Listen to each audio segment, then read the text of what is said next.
અને એટલા માટે સુખ મેં તેરે સાથ ચલેંગે, દુઃખ મેં સબ મુખ મોડેંગે. હગાવાલાય તે હું ભાઈ, સુખમાં બધાય ભેગા હોય, દુઃખમાં બધાય મુખ મોડી લે ભાઈ. પૈસો હોય, સુખ હોય ને ત્યારે હાથમી પેઢીનો ભત્રીજો કાકા કાકા કરતો આવે. કોઈ પૂછે ને તમારી શું થાય તો કે અમાર કાકા થાય. છેટાવા થાત ના ના હાવ નજીકના, હાથમી પેઢી અમાર કાકા થાય આમ કે. અને કાંઈ ન હોય ને ત્યારે હગો ભત્રીજો માળો કાકા કહેવા ન આવે. લ્યો એમ દુનિયા તમે એમ જોવા જાવ તો એમાં તો 90% સ્વાર્થી છે. 10% તમને સમાજમાં એવા પરિવારના જનો મળે કે જે નિસ્વાર્થ ભાવે કામ કરતા હોય, લક્ષ્મણ કે સીતા જેવા કોક કોક. બાકી તો 90% એમ સ્વાર્થી. સારું હોય ત્યારે બધા સગા, સારું ન હોય એટલે કોઈ હગા નથી. એટલે આ પંક્તિ જે કહી, સુખ में तेरे साथ चलेंगे, दुख में सब मुख मोड़ेंगे, दुनिया वाले तेरे बनकर तेरा ही दिल तोड़ेंगे. दुनिया वाले तेरा बनकर तेरा ही दिल तोड़ेंगे. देते हैं भगवान को धोखा, इंसान को क्या छोड़ेंगे. ભગવાનની જે છેતરી લેતા હોય કયો હાલો એ તને ક્યાંથી છોડશે.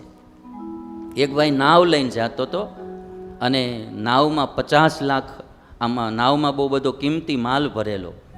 એટલે નાવમાં જતો તો તેમાં નાવ ડૂબવા માંડ્યું. એટલે પછી એણે સંકલ્પ કર્યો કે જો આ મારું નાવ બચી જાય તો મારો જે 50 લાખનો બંગલો છે એ વેચી મારે દ્વારકાધીશને સમર્પણ કરી દેવો, દાનમાં દઈ દેવો. હવે મોત આવે ને ત્યારે માણાને માનતા પણ હારી મોટી થઈ જાય. મોત આવે પછી શું હોય, આમ કોરોના હોય ને 80% થઈ ગયો હોય ભાઈ, જાવું થતું હોય, એ સમયે કોઈ એમ કહે કે ભાઈ તમે 25 લાખનું દાન દઈ દો એટલે તમે જીવી જશો, કોઈ ના પાડે તરત ભાઈ લઈ જાઓ તમે તો, હોય તો તરત ના પાડી દે, ના ન પાડે.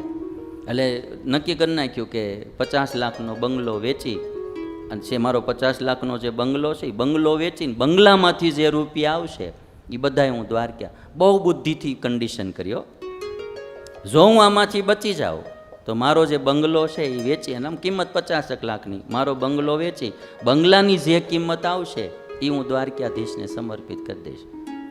અને નાવમાં માળો બચી ગયો, નાવ સુરક્ષિત આવી ગયો, બંગલો વેચવા કાઢ્યો. બંગલામાં એણે એક પાળેલી બિલાડી હતી, એ બિલાડી ભેગી જ રાખતો, એ બંગલામાં જ બિલાડી રહેતી હતી. હવે જે કોઈ લેવા આવે ને એટલે એને કિંમત પૂછે તો કે આ કિંમત આ બંગલાની છે ને એ કે 5000 રૂપિયા છે. એ કે હાવ 5000માં બંગલો આપવાનો, પણ એ કે જો એક કન્ડિશન છે કે એમાં ભેગી એક બિલાડી રહેશે, બિલાડીના 50 લાખ રૂપિયા થાય. કે બંગલો 5000માં જ દેવો છે કે, પણ આમાં એક બિલાડી રહેશે ને એ બિલાડીને મેં પહેલેથી પાળેલી છે, એને હું છૂટી ન મૂકી શકું, એ બંગલામાં જ રહેશે, એટલે બિલાડી સહિત બંગલો વેચવાનો, બિલાડીના 50 લાખ રૂપિયા થાય. અને મારા વાલીડાએ એ બંગલો 5000માં વેચ્યો ને 5000 દ્વારકાધીશને ચડાવી આવ્યો. 50 લાખ કોઈ તે ગજવામાં રાખ્યા. માટે વાલા ભક્તો, મારે ને તમારે આ 2 વાતનું અનુસંધાન રાખવું. તમારે તો હગાવે અમારામાંય ઘૂસ મારી જાય અમુક ચેલામાંય તે, એટલે આમાં એવું ન હોય ને આપણા એવા કરમ સંબંધ હોય ને તો ત્રાહી મામ કરાવી દે ભાઈ. લો અમારે એક ગુરુ હતા, મને કે આ મારો ચેલો જાય ને એવું કંઈક કરો તમે, કે વિચારો ગળે આવી ગયેલો. લ્યો હાલો, હા કંટાળી જાય તો એ સારું છે. અમુક જગ્યાએ હમણાં હું ગયેલો બહાર, બહુ બધા આપણા રાજ્યોના નામ ન લે, મને કે આ મઠમાં એ કે 4 મર્ડર થઈ ગયા છે. મને કે તે મેં કીધું કોનું મર્ડર છે? કે ગુરુનું જ થઈ ગયું. એ કે મેં કોણે કર્યું? કે ચેલાએ.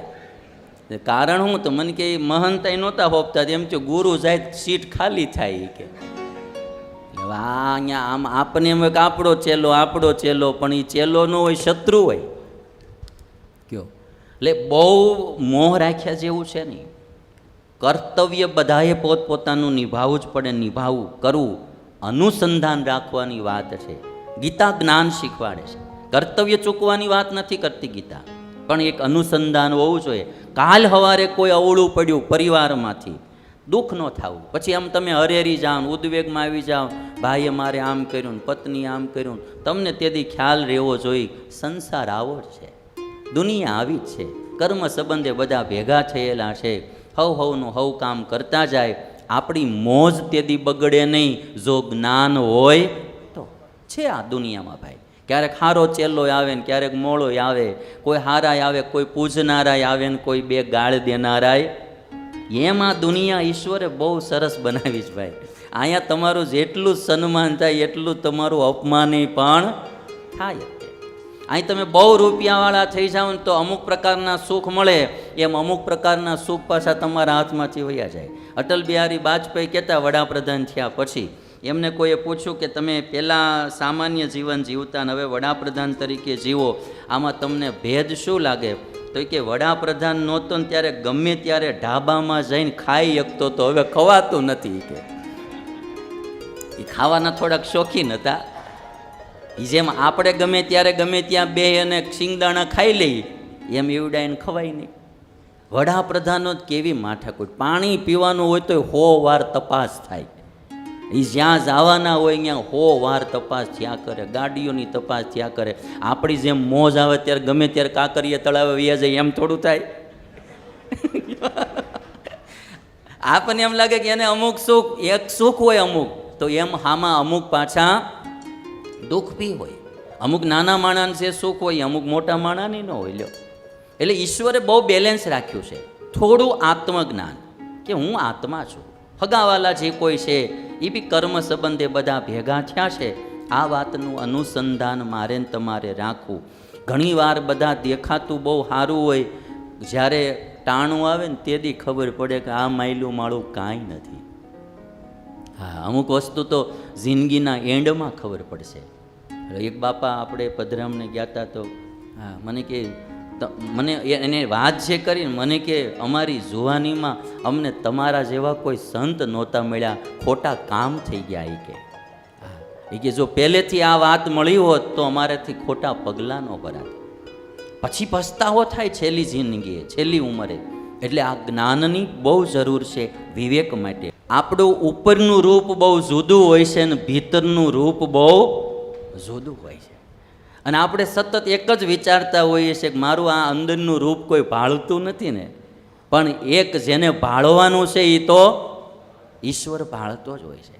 એટલે મારે ને તમારે બધાએ આ વાતનું ખાસ અનુસંધાન રાખવું કે આપણે આત્મા છીએ. કૃષ્ણ ભગવાન કહે છે કે જો તને કદાચ એમ હોય કે આ શરીર છે એ જ હું છું, તો પણ અર્જુન સાંભળ, જાતસ્ય હિ ધ્રુવો મૃત્યુ ધ્રુવમ જન્મ મૃતસ્ય ચ તસ્માદ પરિહાર્યેર્થે નત્વમ શોચિતુમર્હસી. અર્જુન, જન્મેલાનું મૃત્યુ નક્કી, મરે એને જન્મ નક્કી છે. અને જો તારા ક્ષત્રિયનો ધર્મ જોઈને પણ તારે યુદ્ધ કરવું જોઈએ.